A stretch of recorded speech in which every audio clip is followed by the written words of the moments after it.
Bangkok হসপিটালে শুধু একটা শাখা না, এটা তো মেইন বিল্ডিং।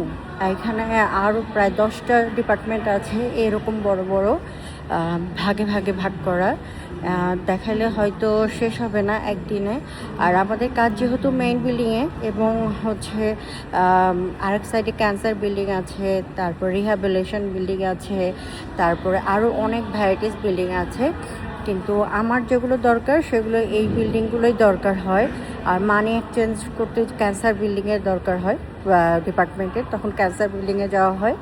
আর কিছু এই বিল্ডিংয়ে, এবং এই তো সব মিলে ফুড কোর্টে আসছি দেখে মেইন বিল্ডিংয়ে আসছি, নাহলে আমার ডিপার্টমেন্ট আরও অন্যদিকে।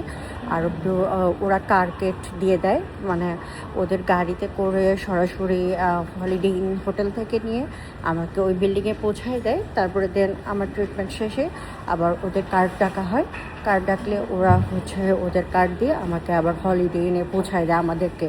এই তো আজকে মিউজিক নাই, মিউজিক বন্ধ, নাহলে মিউজিকে লাইভ করে দেখাইতাম। মিউজিকটা খুবই সুন্দর।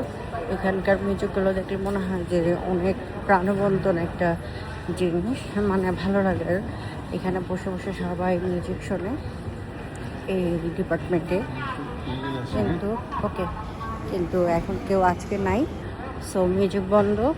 এই যে মিউজিকের জায়গা পিছনে, আমার পিছনে আপনারা দেখতেছেন, এখানে মিউজিক হয় প্রতিদিন, কিন্তু টাইম ওভার হয়ে গেছে, সো মিউজিকটা আজকে বন্ধ।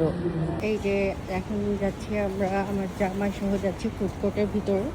ফুড কোর্টে এখন বাছাই করবো কী কী খাবো। এখানে অনেক জায়গায়, সব জায়গায় পর্ক দিয়ে ভর্তি। সব কিন্তু হালাল কিছু দোকান আছে, বার্মিজ কিছু দোকান আছে, ওইখানেও পর্ক পাওয়া যায়, কিন্তু ওদেরকে বলতে হয় যে হচ্ছে আমরা হালাল খাবার খাবো। এখানে প্রায় 100টার মতো ফুড কোর্ট আছে। ওদের কাছ থেকে বেছে বেছে খাবার নিতে হয়, এবং খাবারগুলো কিছু আনকমন। মানে কী বলবো, বাঙালিদের ভাত মাছের সমান মনে হয় আর মজার খাবার হয় না। প্রথম কয়েকদিন ভালো লাগে, তারপরে মনে হয় আর ভালো লাগে আর থাকে না। তখন ওই মায়ের হাতে রান্নার কথাই মনে পড়ে বারবার। এই যে আমরা হচ্ছে আজকে এই হালাল দোকানটায় হচ্ছে খাবো। দেখি, এটা মুসলিম একটা দোকান, দেখি এখানে কি কি পাওয়া যায়। Hi, how are you? Everything is finished?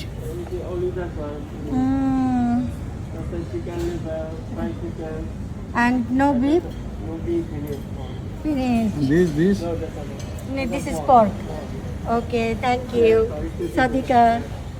এখানে আস্ত কলিজা রেখে দিছে, কোনো কিছু মাখানো ছাড়া সিদ্ধ করা। এটা কীভাবে খাবে আল্লাহ জানে। এখন আমরা খুঁজতেছি কিছু খাবার। এটা হচ্ছে ভিয়েতনামের খাবার, বিভিন্ন রকম স্যুপ। যা যা খেতে রেখেছিলাম সব শেষ হয়ে গেছে, কিছু খাওয়ার নেই। এখন দেখি এখান থেকে ট্রাই করতে পারি কিনা। বিভিন্ন ধরনের স্যুপ রয়েছে আর আছে এখানে ভিয়েতনামের। আজকে আর কিছু খাবার পাইলাম না, এখান থেকে চলে যেতে হবে, কারণ যা আছে পুরোটাই হালাল না, সব pork.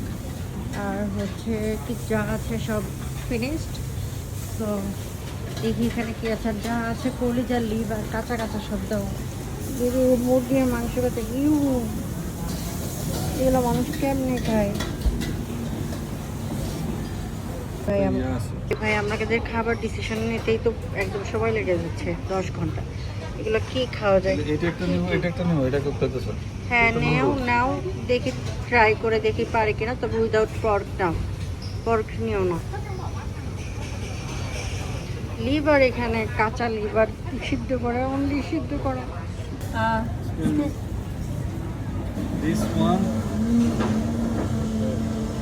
This one and this one. Okay, no pork, huh? Only chicken. 180 বাতের একটা খাবার প্যাকেজ নিলাম দুজনের, মোটামুটি সস্তায়। তাছাড়া প্রত্যেক বেলায় দেখা যায় 400-500 বাত পড়ে যায় আমাদের, বাংলা টাকায় 2500 টাকা খাবারের জন্য পড়ে যায়। যাই হোক, এখন যে খাবারগুলো নিচ্ছি সেটা আল্লাহই জানে খাওয়া যাবে কি না। এই আমাদের খাবার ডিপার্টমেন্ট এইটা, আমরা এখন কুপন দিব খাবারের জন্য, কুপনটা নিয়ে আসছি। সো ওরা আমাদেরকে এখন খাবারটা দেবে। আমার হাজব্যান্ড নিয়েছে দিস ওয়ান, আমি নিয়েছি এইটা। Let's try it.